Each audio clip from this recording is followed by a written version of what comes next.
Episode 89 of the Pilot to Pilot podcast takes off now.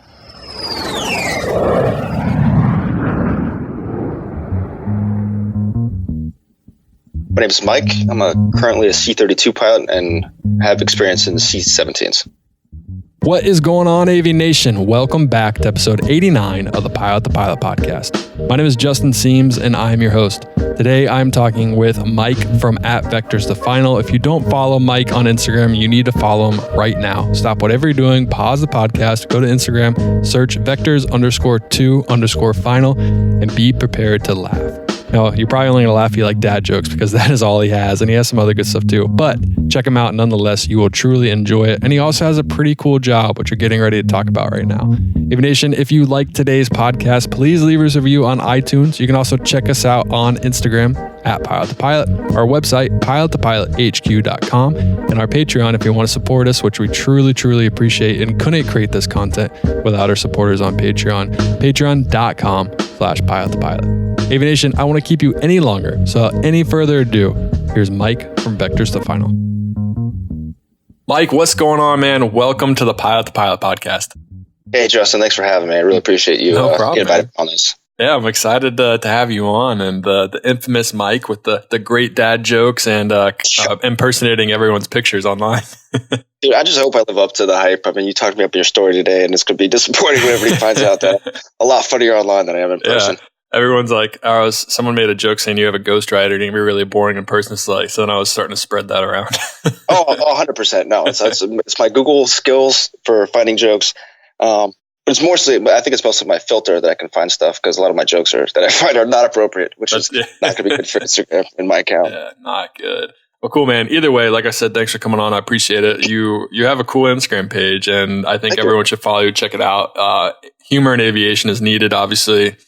You know, aviation, it's very serious, but I love humor side of it, and I love that you are able to kind of poke fun at some stuff and have some cool little captions too.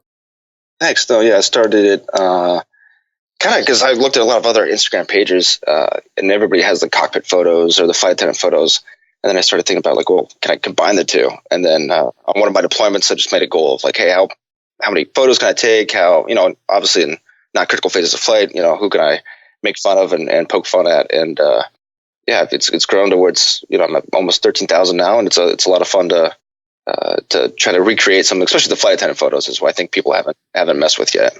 It's an honor to be recreated by you, right?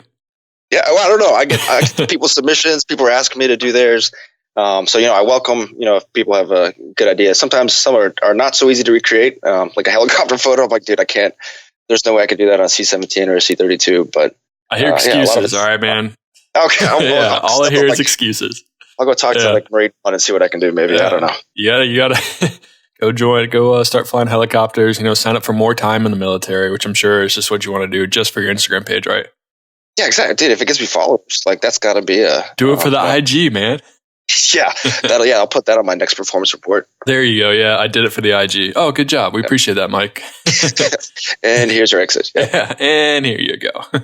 Well, cool, man. I want to go ahead and get started a little bit. I want to know more about you, why you got in aviation. So what was the original inspiration for you to start flying? Honestly, it is not romantic at all. Both my parents were military officers, so I knew I wanted to go to join the Air Force. I went to the Air Force Academy following my dad's footsteps, and then I had really poor eyesight. So when I was at the academy, even growing up, aviation was not something in my cross-check at all. I did not think I could be a pilot. While I was at the academy, I got introduced to the glider program that they have out there in Colorado Springs. So we went from learning how to solo a glider, and then I actually became a glider instructor pilot. So then I upgraded over about a semester, and then would teach other cadets and even other officers how to solo the aircraft, and then even would teach the instructors. So I would instruct the instructors later on to make more instructors. And that kind of got me, interested in aviation and Air Force flying. And honestly, I was kind of excited to wear a flight suit and not, the other uniform all the time. So that was motivating. And then while I was at the academy, they let me do PRK, which was eye surgery, a little bit more intensive form of LASIK. Corrected my vision. And then at graduation, I was allowed to kind of select what job I wanted post-graduation. I was kind of tossing it up between maybe med school or maybe some other type of job. And I knew that pilot training was kind of a once in a lifetime opportunity, especially flying for the military. And that maybe med school, I could, kick the can down the road or do that at some other time. So, Well, if you need to talk to anyone about medical school, my wife's in medical school right now, and I would probably say, don't do it. It's worth it one day. But right now, it's rough. That's when I talk to some other friends that are, in PA school or they're surgeons, and they're like, dude, this is, and seeing their how often they're on call and they're sitting there in the hospital. I'm like, that sounds worse than what we were doing. Yeah. So, yeah, no, thank you. Yeah, she's just in the medical school part of it, and it's intense, man. All she does is study. So flying seems to be more fun, and you're already through the hardest part. You already got all your ratings. So, I mean, now you're just enjoying it, right? And it's a way better view, right? Like I'd rather way better view. At 30,000 feet looking out at sunsets, right? Like somebody coughing in the face in a hospital. But a doctor might be able to fly in the back of a private jet because they make so much money. So there's some pros and cons too. Talk a little bit about the Air Force. Why the Air Force? I know you said your dad was in the Air Force, but was it always the Air Force, like Air Force and only Air Force, or would you have joined any branch in the military? Yeah, both my parents were Air Force. My mom and my dad were both Air Force officers. It was definitely Air Force. I just grew up, all the way through my senior year of high school around the Air Force and Air Force bases and overseas and in the States. And it wasn't really a question for me at all. It was, I'd been around some friends that were Marine Corps brats, is what we called it, like dudes that had parents that were Marine Corps officers or Army brats. Had some other family members that were Navy and Army, but the Air Force in general just seemed to have a better quality of life. So that was a draw for me. And then I didn't really, change his heart. So I kind of liked moving around every 2 years. I liked the driving on base and seeing everybody in the Air Force uniform. So it was kind of just a natural selection for me to follow that path. Yeah, it's a complete different, like the way you grew up in your world. I feel like we grew up in two completely separate worlds. Like I've never been on a base before. Both my parents are civilians. They weren't in the military. So it's funny how the influences you have in your life can not necessarily push you, but can guide you down a certain path. Like maybe if you weren't in a military family, maybe you wouldn't want to go to the military, but it'd be interesting to see if you still found aviation. Oh, totally. Yeah. I don't know that I would have. And then even interesting for some people that don't know about the Air Force, like not every Air Force base even has a runway or an airport, So a lot of bases we were at did not have that. So I was not around aviation. Really, I was on the Air Force, but not aviation. So it was just total happenstance. I kind of fell into the pilot gig. Absolutely. Talk a little bit about getting into the service academy, because I know that's a goal for a lot of people, a lot of young people. It's kind of like a dream to go to service academy. It's a very prestigious school, and it leads you to a very good career in the military. How difficult was it to get into the service academy? It's definitely steps above and beyond what it takes to get into a normal university, I would say. For those that don't know, there are 5 service academies. Of course, you have Army and Navy, who just played their football game this weekend. You have the Poor Coast Army Guard guys. I know, they got beat up. I wish they would have won so that, anyway, it doesn't matter. I don't like the Army or the Navy, but that's regardless. You got the Coast Guard Academy. You have the Merchant Marine Academy. That's in New York. And then you have of course, the Air Force Academy in Colorado Springs. So for all the service academies, they really stress, obviously, academics. You got to have a really good academic GPA type stuff, including honors classes, etc. You have to demonstrate a lot of leadership. So not necessarily a breadth and a ton of after-school curriculars, but if you have 1 or 2 that you are excelling at in a leadership position, that's good. And then sports, a lot of guys that kind of emphasize the sports thing too. So with all those, big package, it takes a year plus to put it together just to get accepted. But then because these are service academies, you have to have a congressperson, senator, congressman, representative, or you can even get a presidential or vice presidential nomination to go to the academies too. So that's a whole separate application process that's tailored to wherever district you're in. Is that common to have a presidential or vice presidential letter of recommendation?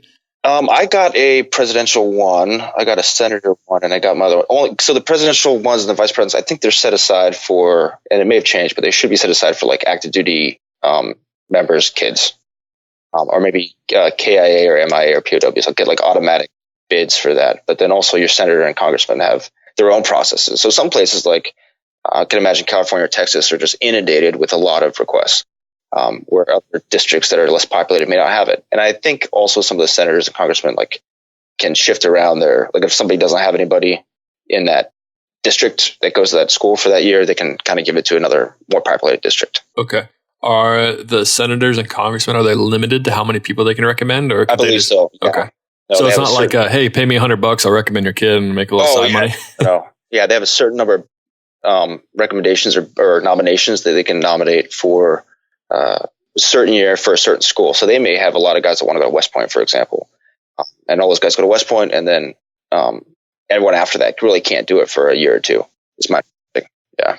Nice. So that kind of puts, that's kind of good though, because then it's like, do you really want to recommend them to do this? It's not just like, oh yeah, you want to go to West Point? Here you go to West Point. It's kind of like, exactly. You got to really think about well, I got this kid that I really know would be great at the West Point, and I can't. So it's kind of cool. It's cool to hear. And I think it's really, it's not a haze per se, but it does weed out a lot of people who, just throwing their names in the hat for like a state school or something like that. It is a lot of paperwork, and, you have to do a whole medical process. You got to do a physical fitness test. All this kind of stuff goes into it that, is important, and kind of weeds out people that were just in the ring for no reason. I was just about to ask you, what is the process of getting that? Do you, I didn't know if you just say, hey, will you please recommend me? But you have to do a physical test, a mental test, and all that kind of stuff just to get a recommendation. So the nomination process on the congressperson or the presidential side is just separate. That's usually just an essay maybe, or an interview process.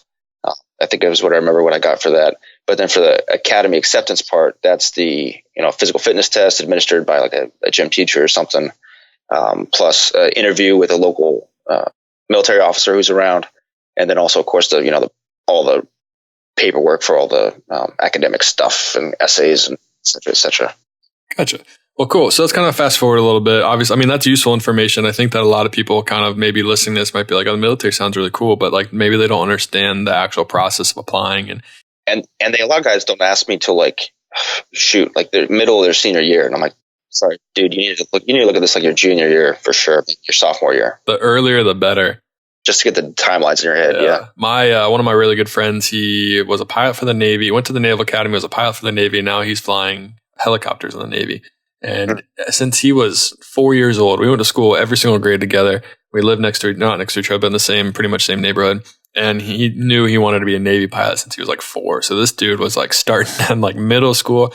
He made sure that he did all the scout stuff. He did everything he could in the community that he could possibly do to make himself the best possible candidate to go to the Naval Academy. Yeah, no, it's kind of got to have to plan that, because you'd hate to show up and you need to do a little bit better in academics or more sports or something, and then you just don't have the time. Yeah, you got to get those timelines in your head early. All right, so you are at the Air Force Academy. You've been accepted. You're there. You're flying gliders. I don't think anyone has really talked about gliders. Talk about what your experience was like in gliders and why, kind of the important skills that you learned as a pilot that can carry into powered flight. Sure. So gliders, I think I graduated, by the time I was done, was maybe about 100, 150 hours in gliders, which doesn't seem like a lot, but each sortie was about 0.3. So, you were going up and down. There was, you only do a couple, maybe a half hour, maybe at a time. But Colorado Springs was really good for, even winter flying is good. There's not a lot of sunshine.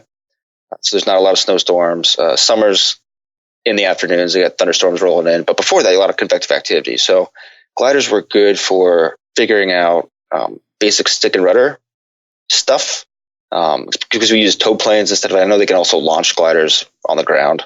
But we that looks intense. I don't know. That's something I would trust. I know. Ankle on the ground, and hopefully, you pull up and it works. Yeah, hopefully. It's like a roller coaster, just getting shot. It's like getting shot out of a rocket. Yeah, and that's not. And then you take a bird or a rabbit, I guess, at that point. I don't know. So we did a tow plane. We'd go up. The academy's already at 6,000 feet, so we'd go up to about 10,000 feet and get off tow, and then you're, there's minimal radio calls. It was all VFR flying, obviously. And just minimal, we called it boldface, so a couple checklist items and some emergency action items that you had to know. So just kind of the introduction to pilot training and Air Force way of flying. We said some stick and rudder skills. We did spin recovery, stalls, kind of stuff, and then learning a basic pattern to land the aircraft. Would you say that having your glider certificate or rating makes you a better pilot in what you're doing today? I think it got me a little bit more comfortable for some of the C-17 flying, actually. In some of the emergency procedures, C-17s fly on the backside of flying generally. So you had power for your glide path versus your pitch is more for airspeed when it's landing. But in some instances, you'll reverse that where your power is actually your airspeed, kind of the front side of flying, which is more like gliders, and I think most aircraft do that. So some guys were uncomfortable or had difficulty with that front side flying the C-17s after you've been flying it for so long, but gliders definitely translated well for that. Obviously, it's just normal flying for most dudes. But they kind of lose that skill, flying backside the whole time. Yeah. Did you? I've been in a glider one time. I flew with. I don't know if you remember how long you've been on Instagram, but do you ever remember the account Stabilizer Motion? Yeah. Okay. Yeah. So I went up with him in a glider, and it was wild. It was cool. I mean, it is so quiet, and it's crazy when you pull that rope, and all of a sudden you're just gliding, and it's just like, oh crap! Like we're really doing this right now. and you're always coming down.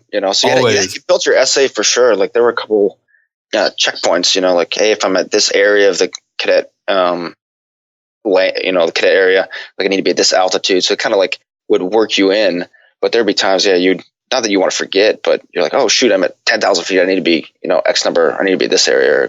So it kind of built your essay of looking for other gliders, making sure you're training your student, you're getting all the stalls and falls and everything correctly with them, and still working your way towards the airfield because you couldn't, knock it off and then go home in one setting.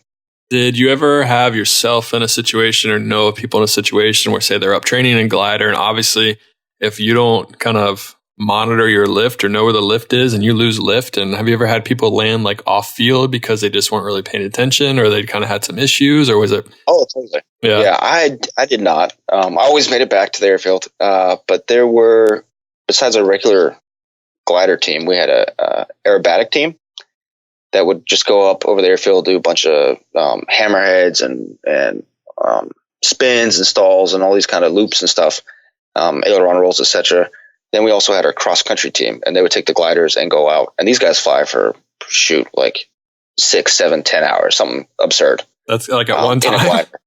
Right. I mean, it seems fun until you got to like pack all your food and if I'm packing a lunch for a glider flight, I'm doing too much. Yeah, exactly. But you're cramped but those guys would land out often because they'd go out and they try to find thermals or wave lift off the mountains, and then would end up, it goes away and they're kind of like stuck out. So then, and that was the good thing about gliders, is it kind of made you find places to land and build your essay on. All right, if I'm here, all right, there's a patch. If I need, if I lost all lift, and I'm not finding this thermal, I can land there. Absolutely. And just so we can break it down for everyone else, essay, situational awareness, that's what you mean? Yes. Okay, cool. Yep, absolutely. Just make sure we're all on the same page in case anyone's listening, like, what's essay? Is that some cool military term that I'm not allowed to know? I use that. I think too much. Like instead of FYI, instead of emails, I'm not like FYSA in emails just to. You're in the military and you're a pilot, so you had to have acronyms, right, for everything. Ton of acronyms. Yeah. I've been going through my head trying to make sure I'm not spitting acronyms at you. That's really funny. It's all good. We'll just have to clarify if you do. But so yeah, you go to the Air Force Academy. You have an issue with your vision, and you got that the surgery. Was it surgery, or was it kind of like LASIK, like high intense LASIK? It was high intense LASIK for the most part. Okay. Yeah. Cool. And then you got that, and then this led you to your career in flying. What was your next steps coming from glider, coming from the surgery? How did you, obviously you said you had the opportunity to kind of bid it or kind of choose what you wanted to do. Is that normal, or was it kind of how well you did in school and your rank led you to where you could choose, or what led you to where you could bid to where you want to go? A mix of both. So they were kind of rack and stack you with your job, or not with your job, I guess with your academic scores and your physical fitness scores and your military scores, and you kind of a whole like 1 to N of who everybody is. And then people bid out on, hey, we have X number pilot slots, X number navigator slots, X number lawyer slots, X number whatever. People rack and stack and put what they want in there. But honestly, for guys that are considering that know they want to fly, that know the Air Force is for them, the Academy, I think, is the best way to go, just because the majority of dudes at the Academy, dudes and dudettes, end up with some kind of rated flying slot. versus in some of these ROTC units and OTS units, they have fewer available because it's nationwide that they're competing. So they may only get 1 or 2 per unit, where I think like 60% of my class got some kind of flying slot. So I don't know that's going to be the case all the time. It kind of ebbs and flows with the needs of the Air Force. But if you want to be a pilot, I think the academies are definitely a way to go. Yeah, this is interesting because I have a good buddy here whose fiance goes to medical school with my wife, and I interviewed on here. His name's Isaac Cornell, and you did? Yeah. So he's kind of on the opposite side. Like he went to Cornell, he was in ROTC, he kind of went the opposite way, and he still got a pilot slot, but he had some issues. Like he didn't get it right away, and he had to work for it and all that kind of stuff. And so it's really interesting to see 2 different routes to be in the Air Force and be a pilot in the Air Force. That would get pilot slots and lose them later on for some reason. So I would go to lower dudes on the rack and stack, maybe because of medical or something. Then it would bump off. Or the reverse would be guys that were low, maybe improved their grades and were got a pilot slot from, I don't know, it opened up from personnel somewhere and came down. So did you always? So like obviously it's kind of up in the air. Like it's not guaranteed you're going to be a pilot. Now obviously Air Force needs pilots, but they're still not just going to select everyone. So there's some criteria and there's a lot of competition. Did you ever in your mind think of a career outside of aviation, or was it all like aviation or nothing? Like I said, it wasn't until even my junior year when I got this eye surgery and had been gliding for a while that I thought about being a pilot. So other things I thought about were maybe being a maintenance officer to be on the flight line and kind of support the mission.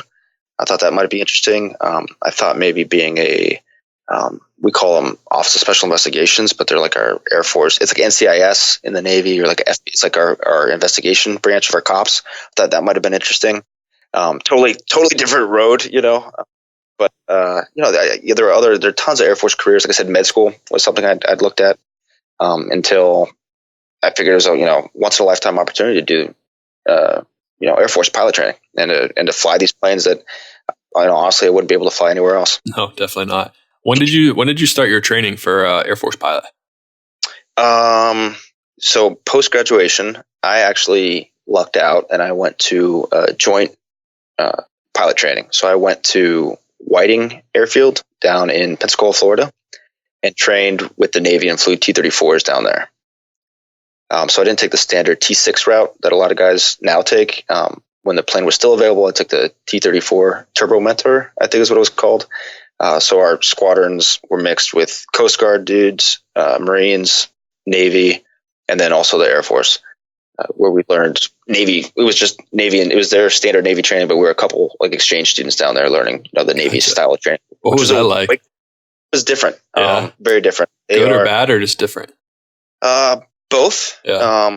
I think for a lot of the military pilots that are listening, that you always hear that the Navy tells you what you can't do, while the Air Force tells you what you can do. So the Navy leaves a lot more up for interpretation, at least at the time, with a lot of their regs, and the Air Force was more prescriptive in what you could not do. But it was interesting. I mean, and learning from the other services, a lot of the Navy guys and girls would go rotary wing. So a lot of them were not fixed wing pilots. A lot of the Marines were not fixed wing pilots. So kind of, expecting that they were all going to go to HH-60s or whatever and going on a ship and the different missions they were going to support. It was just interesting. And the Coast Guard, they were thrown in there and learning what they did. I don't know. It was a great experience. Took a little bit. They were slowed down. I think it was about 6 months worth of initial training that a lot of guys would do in T6. I spread that out over about 2 years. So slowed down a little bit, and I had a med issue with an eardrum too, so that set me back a little bit. But I mean, Pensacola was perfect training, way better than some of the other Air Force locations for pilot training. I did a bunch of aerial survey flying in Texas, and Randolph Air Force Base I would see a ton of their planes all the time. Or you have Del Rio, which that would suck. Del Rio's the middle of nowhere. It's great location. So I very thankful that I ended up in Pensacola, Florida. Yeah, absolutely. I'd say you hit the lottery, man. Yeah. What were the personality differences like in the Navy pilots, Air Force pilots, and Coast Guard and the other pilots over there? Marines obviously have that kind of stereotype, and for the most part, I think it was true, is that they're a little bit more hard, obviously, because they had all graduated, if I remember, they'd already done, their commissioning, but they already then went through an infantry school because every Marine's an infantryman. So like they'd already done this whole land nav for like 6 months of their running around the woods and shooting stuff and being like an infantry guy. And then they're starting their pilot training. So they already had kind of a little bit more military experience than some of us who just graduated college or the academy and came to pilot school. Coast Guard were super laid back. They have a totally different. We'd give them, we'd rib on them because they were. I think at that time they were switching over to Department of Homeland Security, so we'd make fun of them for not even being DOD anymore, and we'd make like, dude, you guys aren't even military. And it's like, why are you here? Exactly, yeah. They're like, well, we'll pick you up when you fall in the water. I was going to say the Coast Guard. Someone sounds like you give them crap until you need them to save your life. Exactly. Yeah. He's there going to be like, I remember you. We're going to let you swim a little longer. Is that water cold? Yeah. Exactly. And they would. I think they picked us up when we did our water training. They had Coast Guard helicopters would pick us up and let us back down when we were practicing that. So yeah, like you said, a lot of different personalities on there. It's really interesting that you went to the Navy side to do your training. I flew with a guy at the company I fly with now, and he was a Navy pilot. And he said that Navy pilot skills have gone down ever since they incorporated the Air Force in there. He said that the Air Force mentality just brought it all down, it's really funny when you hear, like, you ask an Air Force guy that, they'd say the opposite. You ask a Navy guy to say that, they'd say complete opposite what you say. So it's really funny to hear both sides. And it was interesting seeing the instructors coming in. So like having the Air Force instructors teach Navy guys, and in that environment after they'd already been operational for a couple of years, just they're trying to wrap their heads around how Navy does things differently. It may not be better or worse, but it's just, like I said, they maybe a lot more autonomous with some things, which I don't know, it's just different. Well, it's just like expectations, though. They expect their Navy pilots to do certain things, and then when they get an Air Force pilot and they expect other things, and they do something that maybe the other pilot doesn't expect, it could lead to a lot of confusion in the cockpit. So it's definitely different, just different, like you said. Yeah, one of the things I liked the most, though, was that the Navy kind of treated it more like a big boy program. I think Isaac talked about it in his podcast of the 12-hour duty days as a student pilot in the Air Force side. You're in it at 6 to 6, and you're doing stand up where you're getting yelled at, but with certain emergencies and rote memorization, some other things. I didn't experience that at all until I went on to my advanced trainer. At the Navy was you had a class of academics maybe for a couple of weeks with your guys in your class, quote unquote. But then after that, it was all shotgunned. Like schedulers would call you and say, "Hey man, you're flying tomorrow," or "You're flying the next day," and you'd show up to your brief, and you should be fully prepared. And there were times you'd be driving in a Florida afternoon, and you may not have an afternoon flight, and your instructor texts you or calls you like, "Hey, weather looks bad. We're just going to cancel, and we'll see you tomorrow." Which is totally different than this formal release program that the Air Force did, where you had to sit in a classroom for 12 hours time, even if you were weathered out, just to study with each other. Oh my gosh, that sounds awful. It was definitely put you through the ringer, but Navy was the opposite. It was big boys show up and know what you got to do. Yeah, I remember Isaac was talking about how once he got like further in his training, he really appreciated when he was finally treated like a grown up and an adult. Mm-hmm. He wasn't treated like a child. So it's funny bringing up the Navy side of it, even though you were Air Force, but training on the Navy side, they might have given you more freedom. Maybe freedom's not the right word, but you had more flexibility, and it was just structured completely differently. Totally. Yeah, that's really crazy. What is, so obviously the Air Force is like, needs pilots, right? Like you hear about all the time, the need pilots. You hear about how they are offering some crazy bonuses to keep pilots and do all this kind of stuff. What is it? You're in the Air Force. What is it actually like right now? Like, do you feel that the need of pilot is like such a heavy burden for the Air Force, or do you think everything is a little bit better than what might look like from the outside? If you don't know, it's not a big deal. It was just came. Yeah, I don't know that off the top of my head. Yeah. And I know how I see it, but I don't know what the chief of staff said. So I'd rather, Sounds good. All right, cool. So you are in your training. You said you were flying the T-34s, right? Yes. What was next? What was after T-34? Following T-34s, I went to Vance Air Force Base in Oklahoma and learned the T-1, which is a business jet type aircraft. I think it's Mitsubishi is the type rating that I got out of it. Condolences. Yeah, like Mitsubishi 400 or something, I think, or Beechcraft 400 or something. I think it's a beach jet, yeah. Okay, yeah, so flew that, and it's a little bit heavier, right? It's a 2-pilot cockpit. You're learning the crew stuff, learning a lot more instrument flying because that's what they're expecting to track along the heavy route, per se, versus like a helicopter route or the jet route, jet for the fighter bomber dudes. So the T1s did that for 6 months and then graduated from there and went to C-17s. Okay. What's been your favorite plane that you've flown so far in the military? I really liked, I'm biased. I have about almost 3,000 hours in 17s, but I really liked C-17s. Okay. What's the best thing about the C-17? For as large as it is, and if you're not super heavy, it is very nimble. It's super responsive, all fly by wire. You got a stick. And then the C-17 also just had a range of missions that I'm not getting that now. Like now I'm doing DV airlift for the most part, but C-17s would do aeromedical evacuation. You could do air refueling. You could go do, I did not do it, but you could go do airdrop. You could, go land on a dirt field. You could take a tank somewhere. There just was a wide range of missions that 17s could have that I thought made it interesting. Yeah, absolutely. I'm friends with DJ Aircrew Life on Instagram, and I've been talking to him about it, and like I was telling him what the speeds were to land in my jet, and he's like, "Oh, that's what the C-17 does." I'm like, "Wait, the C-17 flies at like 90 knots?" It's like, what? Yeah, it could be, if you're light enough, and absolutely. Yeah, he's like, "Yeah, we landed on a dirt road." I was like, "What? What?" It's just insane. FaceTiming him today with Tanya. Because we were talking, because he's switching to 787s now soon, I think. Yeah, it's pretty crazy.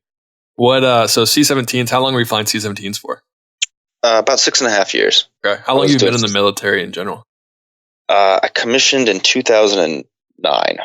So about 10 years and then I got my wings in 2012. Okay. So 2009, 2012, after you get your wings, is that when kind of your commitment starts, or is it when the start of your training? Oh, it starts at the end of your wings. Okay. So it's 8 years, or is it more? It's 10 years. 10 years. Your pilot wings. So 3 years left, or almost 2 years left.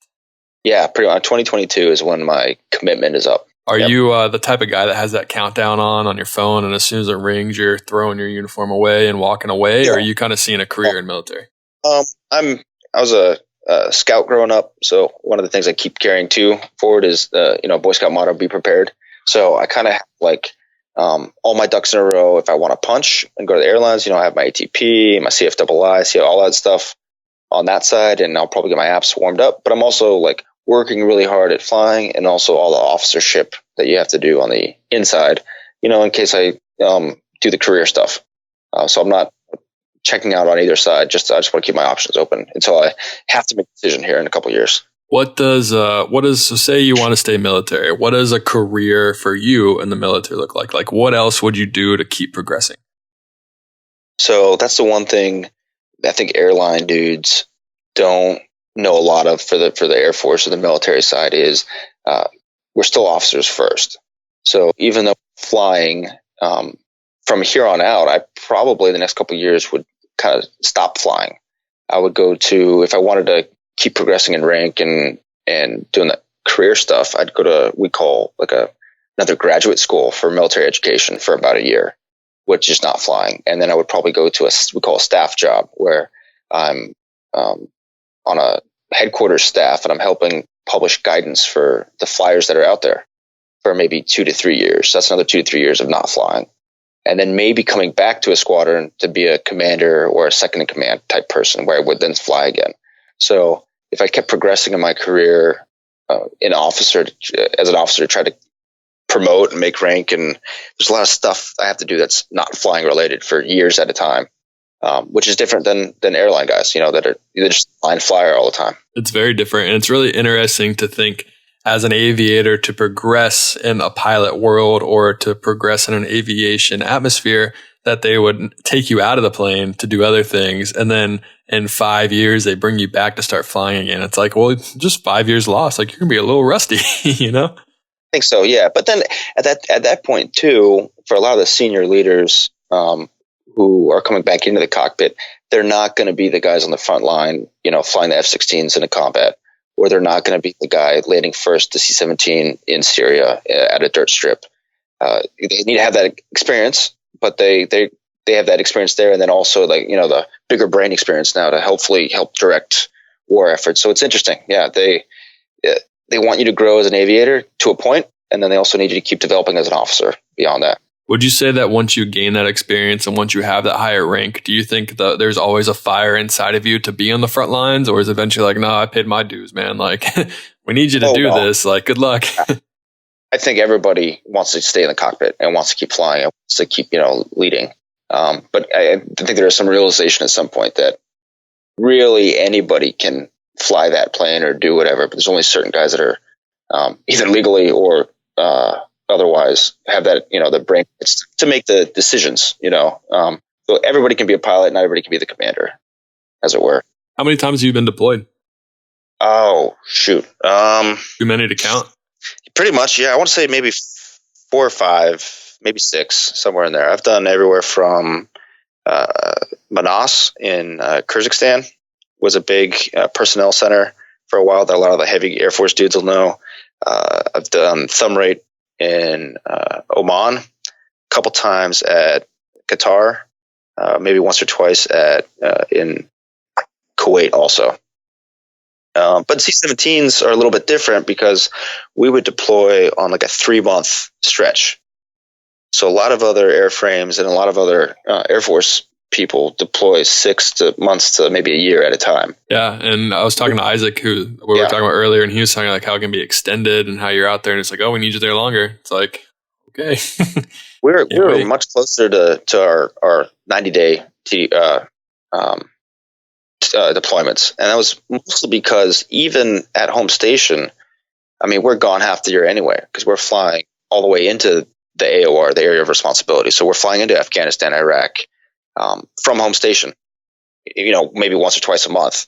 So then it didn't really make. So it didn't make sense to be deployed all the time because we're doing that already. So because you're already kind of deployed as is, right? Exactly. Yeah, we're making that trip all the time anyway. So, but there are C-17s that are in theater that just need to, move cargo around that theater. So that's where you get the manning to go there for a couple months. It's crazy to think that you can be based in the States, say like wherever you're based, and all of a sudden you're just like kissing your wife goodbye. It's like, oh, where are you going? Oh, I'm going to Afghanistan today. I know maybe you don't tell them that or what, but it's just like, it's wild to like have that mindset. Like a pilot's like always traveling, always gone, but like not going to Afghanistan and go fight a war and then come back like within a couple of days or a week. So it's just like wild to think about. It is, and then stuff would change all the time. You're going to Europe, and then we call it recut, or you get retasked to go somewhere else. And that's one thing about the Air Force, that the airlines definitely a marked difference is that we don't bid trips or anything like that. So a lot of this is last minute of, hey, this mission just dropped down. We need you to go fly this, and and you're going to be back in a week, or you're going to be back in 3 days, or maybe 30 days. We don't know. So a lot of that is fluid and is changing versus, from what I understand from my buddies that are airlines, is you kind of bid out your whole month in advance. So you kind of know when you're home, which is something that is driving a lot of guys maybe out of the military. Absolutely. Yeah. It's definitely probably better for peace of mind knowing when you're going to be home. I could see that being pretty frustrating, but if you're okay, some people are built for that. Like if that's what they like to do, then that's what they like to do. Yeah, no, I mean, it's wearing, because eventually some people are like, your parents or, girlfriends are like, hey, could you make this event next month? And you're like, I don't know. I have to put in vacation for the most part, to play it safe. So that's kind of a drawback. Yeah. What would you say? So obviously there's probably a mentality that you have to have when you are deployed, when you're going to war, when you're going for those 3-month deployments. How would you say the mentality is different from when like you're over in the States and also like, hey, when you're needed in Afghanistan, short call, like you're going to be there for a week, you're going to be there for whatever. Is there a difference in mentality? Is it harder to kind of pump yourself up for that, or is it about the same and you just know it's the job and that's what you have to do?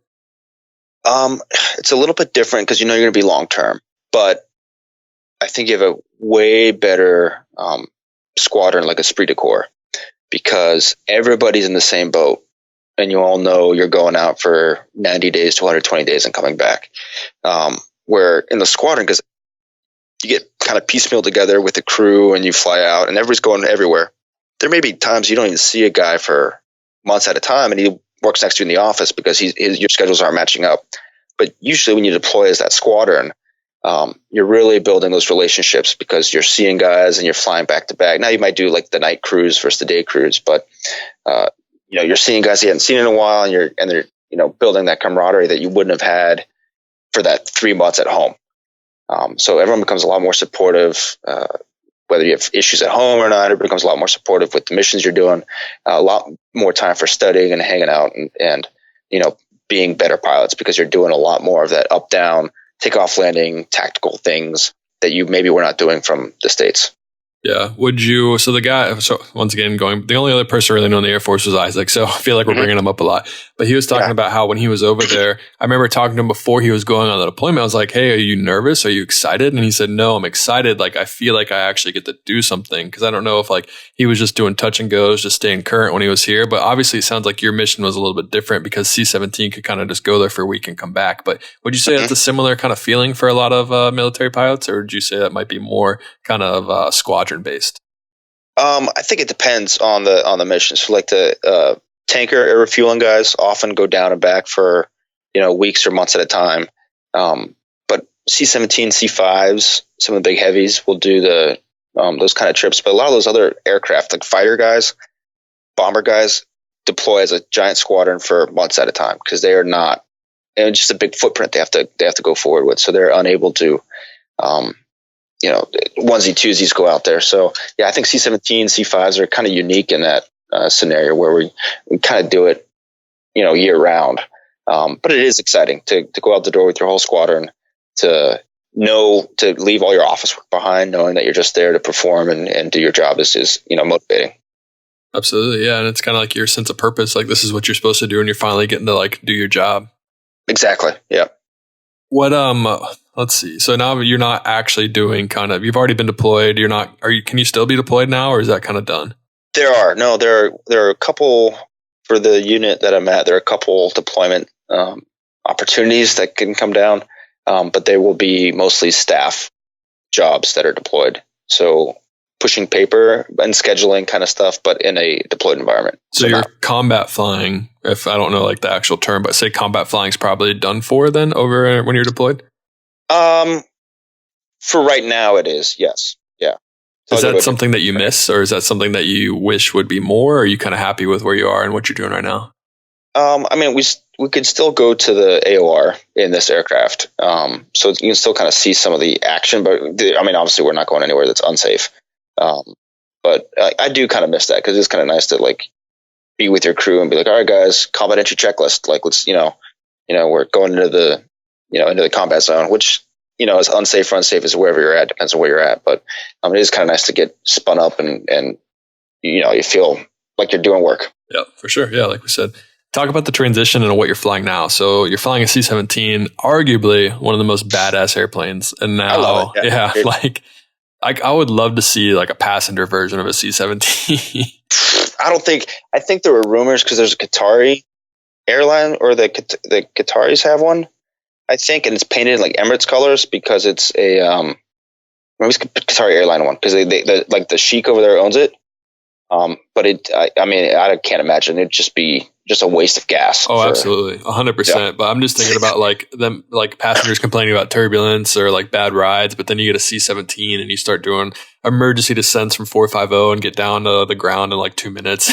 Like exactly. Yeah. It's just like, what? That's not even an exaggeration. Yeah. No, you can like, I think 20,000 VVI was like the max descent rate you can do in that thing. It was ridiculous. That's wild. So talk about your transition into what you're doing now. I know you said the military version of it. Just for everyone, what would the civilian type be? Yeah, so I currently am flying a C-32, which is a military derivative of a Boeing 757-200. And that's a pretty capable plane too.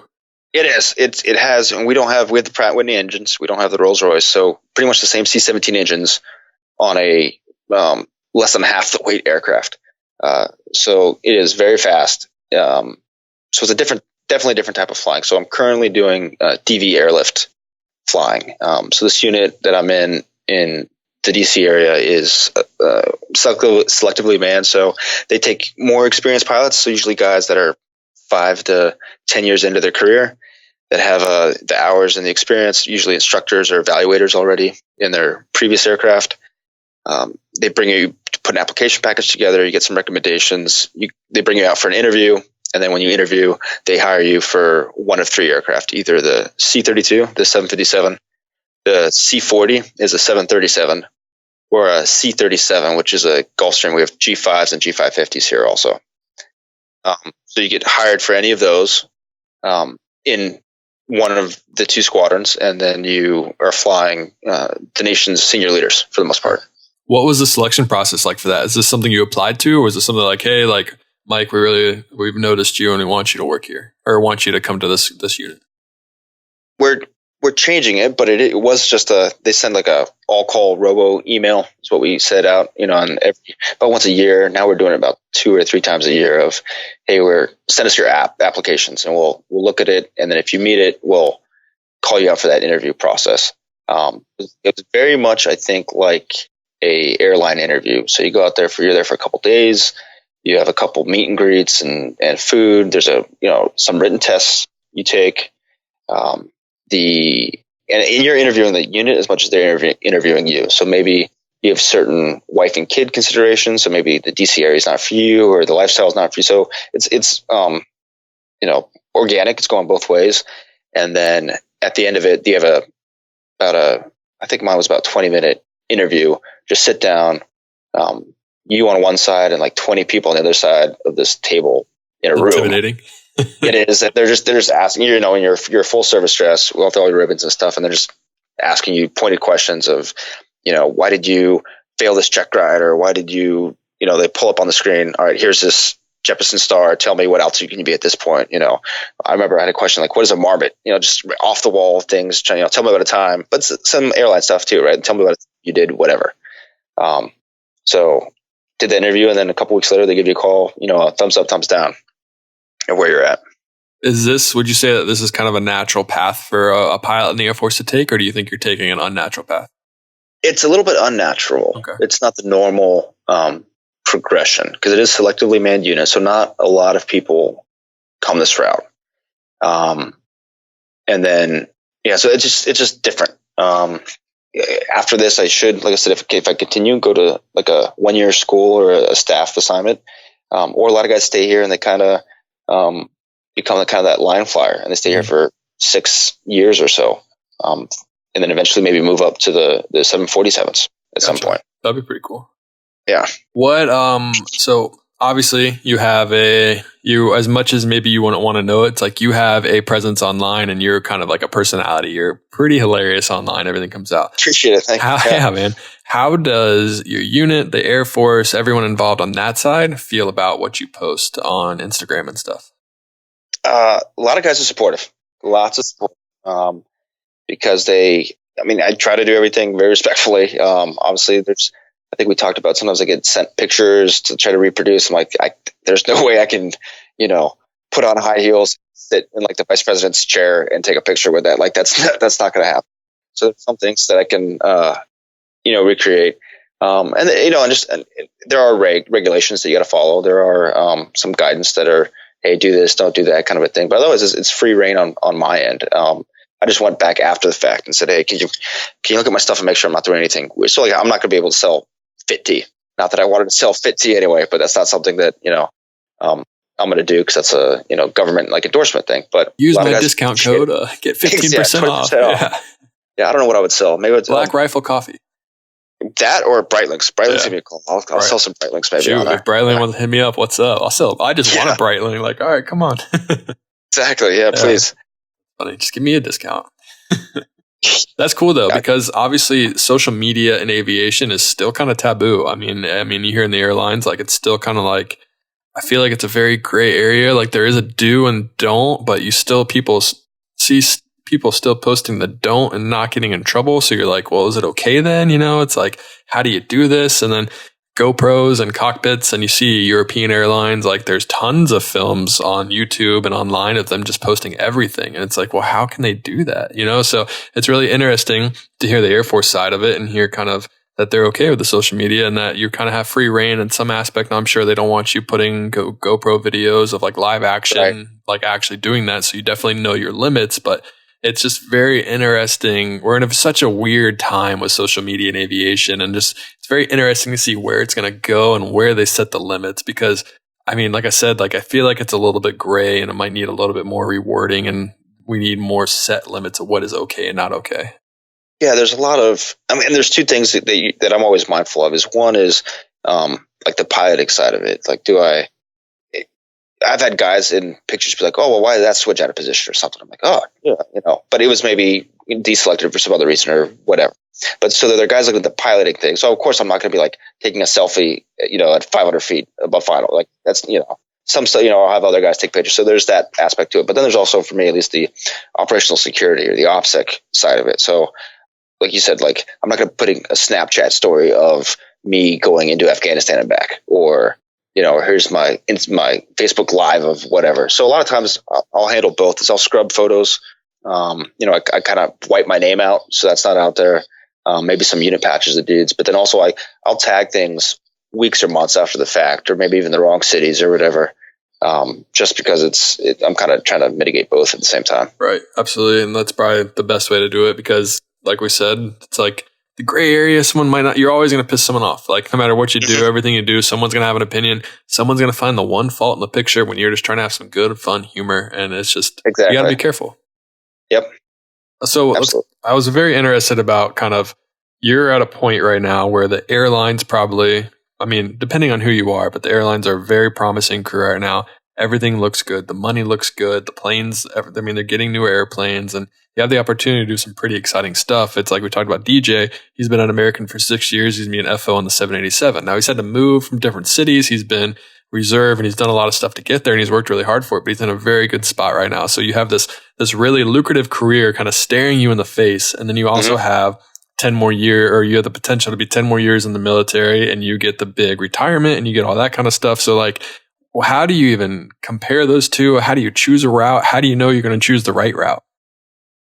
Yes. I mean, that's obviously something I struggle with, on a weekly, if not daily basis, because you're always kind of going both directions. I kind of mentioned before, I'm keeping my options open by, trying to do really well in the squadron as a flyer and then as an officer, and then also keeping all my FAA type ratings and things open and good to go. I think it comes down to almost the same dilemma I had as a cadet, where I kind of decided, I can do kind of med school anytime, but I can't really do pilot training anytime. Looking now, it's like I can go, assuming the economy and everything kind of stays the same, I can go to the airlines later at any time, whether I do it in 2 years from now or I kind of do it from 6 years from now, depending on hiring waves or whatever. But I can't always be Air Force 2 taxing and being like a symbol of America in another country, parking the American flag somewhere. Like that's not something that I can do all the time. And that's something I'm doing now. And I enjoy, that kind of feeling of helping American diplomacy abroad, kind of being that blue and white that's on the ramp, is exciting. And it's something that, I don't know, maybe being American 2982 is not going to be the same thing as being Air Force 2, but it's a fun job, and I know I have worldwide global impact right now that I maybe would not get flying a full stop ILS into Detroit. 10 times a day or back and forth. Yeah, exactly. Back and forth. Exactly. Yeah. So but it's up in the air. Like I said, there's kind of talked about the deployment stuff and some of the office stuff. So there's, give and take, but for right now, it's still unique opportunities I'm getting in the military that I would not get on the outside. That's kind of keeping me in. Definitely. And I kind of like how you said that. And I kind of can kind of go to a pilot building their time now, because it's not the same situation, but it's similar because you have your eye on this prize, or you always are faced with the decision of, do I stay corporate? Do I go airlines? Do I stay here or go there? Do I go military? Do I this? But I think the most important thing is to get the most out of the situation you're in right now. So if you're a CFI and you need another 1,000 hours and all you're doing is thinking about airlines, like maybe you should kind of take a step back and realize how much fun you're having as a CFI and teaching people how to fly and really enjoy it, or even aerial survey or even cargo. It's like you're building this time, enjoy where you are. I miss flying a PC-12. Like that was a lot of fun. When I was in that moment though, I was so fixated on my next job and I started to resent where I was and not really fully enjoy it. And I kind of regret it sometimes. Now, granted, the job kind of sucked and the hours are awful, but I was flying a PC-12 by myself all over the country and around other countries too. Like what kind of, like, I'm never going to get that experience ever again. So it's just something that I think it's important that even, I mean, you can apply this too, just enjoy where you are. And I think you even said it, you just like what you're doing and you're just kind of living in the moment and you're keeping your options open. I think that's the best thing you can do. I remember there were times in 17s where you were like, man, this really sucks having to do the same route or the whatever. And now looking back, I'm like, man, I wish that was awesome having to fly to wherever, the middle of nowhere and back, trying to figure out some airfield in Africa no one's ever been to in forever. Like that was fun, and now I'm in this job. Looking back, I was like, oh, that was cool. And now I'm like, man, having the 2 a.m. wake up or just sit on the ground somewhere for 8 hours, man, that's kind of a drag. But I'm sure once I go there, I was like, oh, that'll be like I was sitting there waiting for, the first lady or the secretary of state to do something for 8 hours. Like, that's cool. I'm a Uber driver. That's fun. I know, right? It's wild. And it's really interesting. Like, you always have this moment of like looking back in your career and you always miss stuff. But when you're in your current present situation, you're kind of just like, oh my gosh, I hate this. This is awful. So it's really funny that that's kind of a dilemma that almost all pilots find themselves in. Yeah.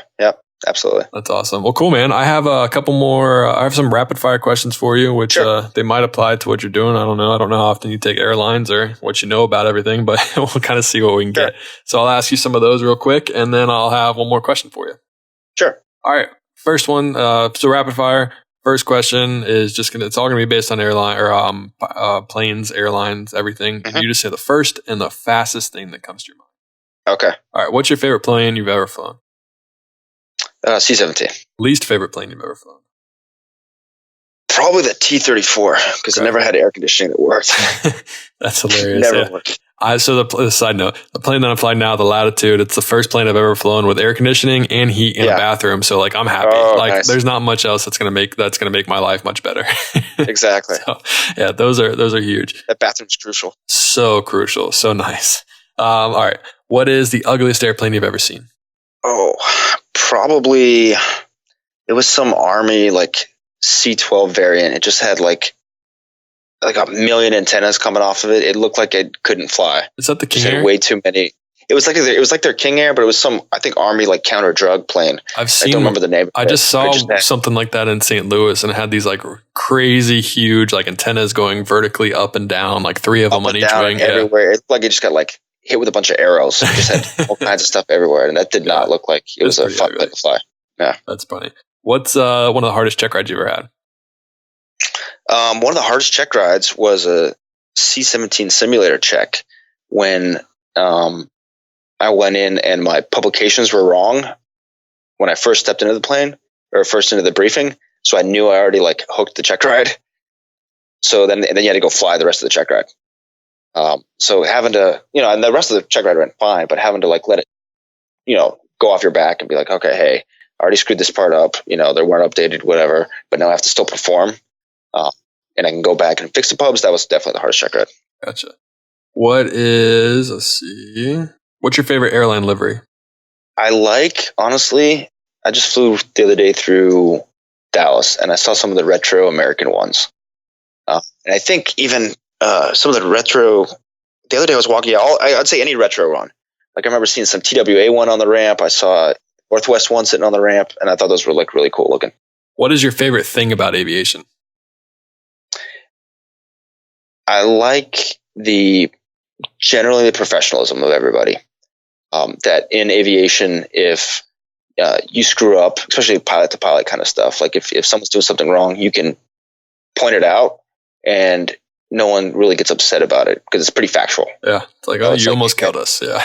Exactly. Like you were 10 knots fast and XYZ happened. You're like, sweet. And you could, but people shouldn't hopefully get upset about it and nobody really gets upset about it. And it's like, there's that level of professionalism that I found that I like. What is something you wish you would have known before becoming a pilot? I would have probably listened to people that said chair fly more. Honestly, like through student pilot training or whatever, I was like, yeah, chair fly.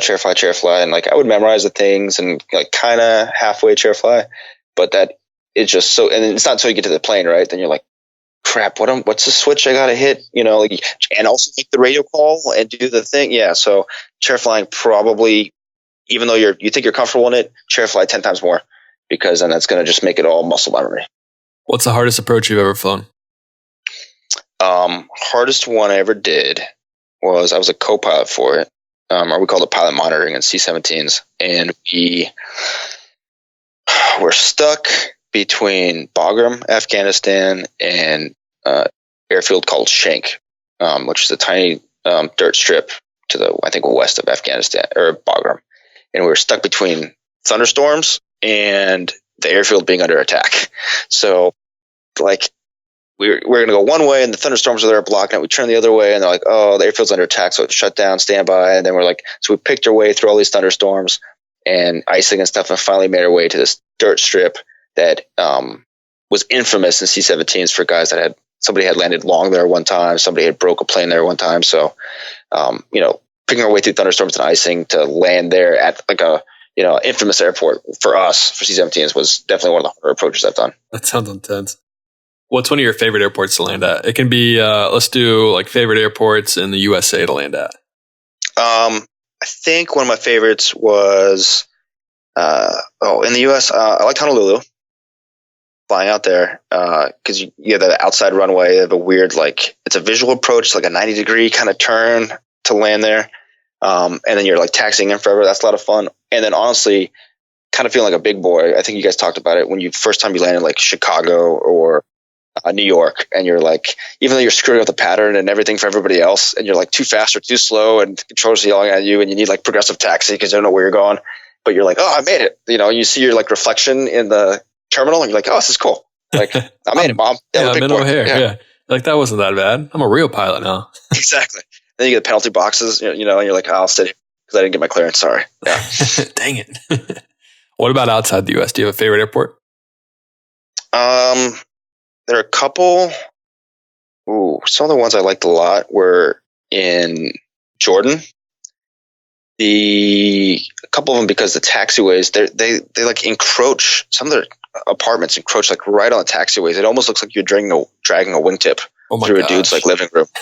I mean, obviously it's still outside the fence, but he's within 100 yards of your wingtip. So kind of when you're landing, in all these buildings on either side is you're concentrating on the runway, but when you're taxiing afterwards, you're like, oh, that's closer than I thought it was going to be. Yeah. You're like, well, I did not need to see that guy naked. Oh my gosh. Yeah, exactly. No, I don't. Yeah. No, I'm going to make sure that's when I'm going to scrub my photos of the cockpit and make sure he's not on the side. That's really funny.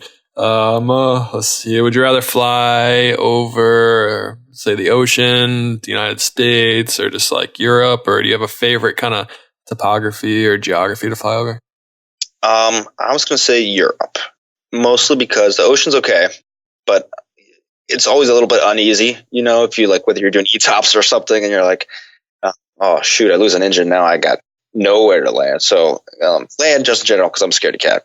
But then I also like flying around Europe because that was one of the more challenging things learning, was the radio calls in Europe, because everybody's saying the same things that they're saying in the States, but it's just everybody has such a different accent depending on what controller you're talking to. So trying to, especially when you fly with a new co-pilot and he's like, what did he say or she say, being able to, it's almost like speaking a second language, even though it's all English, but broken English. I like flying in Europe. I feel more like an accomplished communicator. That's over funny. There. What's one thing you always have to have with you when you're flying? Water. I always bring a bottle of water. That's good. But now it's a little bit different because the flight attendants bring me bottles of water. So that's, you're living the spoiled life, man.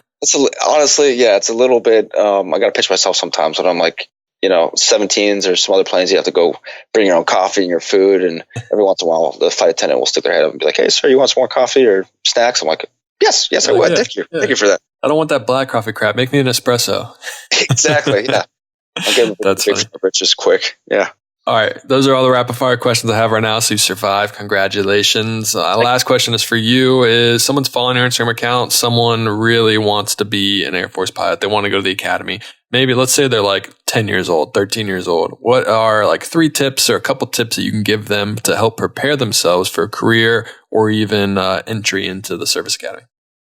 All right. So for service academy, we kind of mentioned academics. So you got to study. You got to keep trying hard for those honors classes. You got to keep trying for the hard classes, the chemistries, the engineering, physics classes, the math classes. So having good grades is obviously a prerequisite. Sports, I think, is crucial. especially, I mean, it teaches you a lot about yourself, whether you're doing like a cross country type thing and you're more of like a solo athlete, or your team sports. I think that are important too, because you're kind of dealing with the conflict with teammates and through it. And honestly, just being, a lot of times I'm flying, we just say, hey, just be an athlete, right? Like some things are like hand-eye coordination. Like there's some things you have to just be able to do physically that I think sports kind of lends itself to. And then don't sweat it, I think is the third one. Like, sometimes things line up. Say you do all those things and you're also an Eagle Scout and you're the National Honor Society and you're, the first chair band, whatever it is. But for some reason, maybe like I said, your congressman doesn't have a slot for it.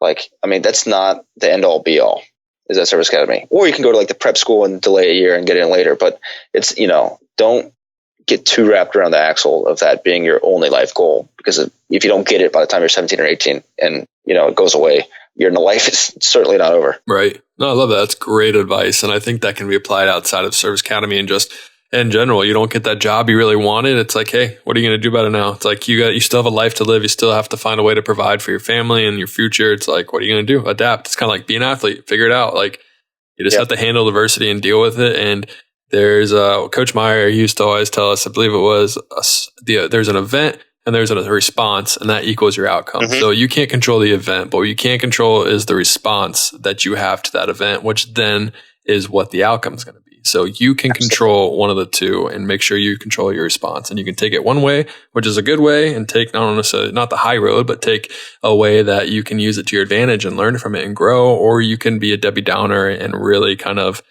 alienate all your friends and just create a bad life for yourself. So you have the opportunity to respond anyway to that. Yeah, I think that's pretty much, you hit stoicism on its head, right? Like that's a stoic philosophy for sure. Yeah. Well, cool. Well, Mike, I don't have anything else for you unless you think that there's anything that I severely missed and we need to talk about. No, Justin. No, I appreciate it. I like chatting with you. Yeah, it's a lot of fun, man. It's funny how we've never talked before other than like maybe like 3 lines on Instagram, and how we can talk for an hour and 7 minutes.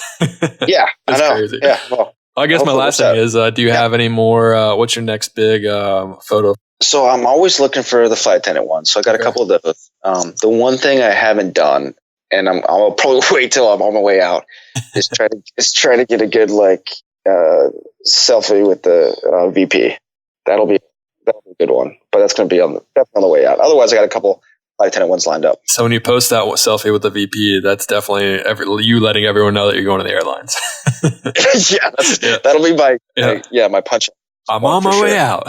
Yeah, later, guys. This is it. It's over. That's funny. Yeah. Well, hey, I appreciate you coming on, man. I really do. Thanks, thanks for taking the time, and I look forward to getting this episode out and telling your story. Yeah, perfect. Thanks. And that is a wrap of episode 89 of the Pilot podcast. I hope you enjoyed today's episode. And as I said earlier, please leave us a review on iTunes. Check us out on Instagram at pilotthepilot, our website, pilotthepilothq.com. And also email me if you think you know someone that should be on the podcast, pilotthepilothq@gmail.com. Aviation, that's all I have for you today. And as always, happy flying.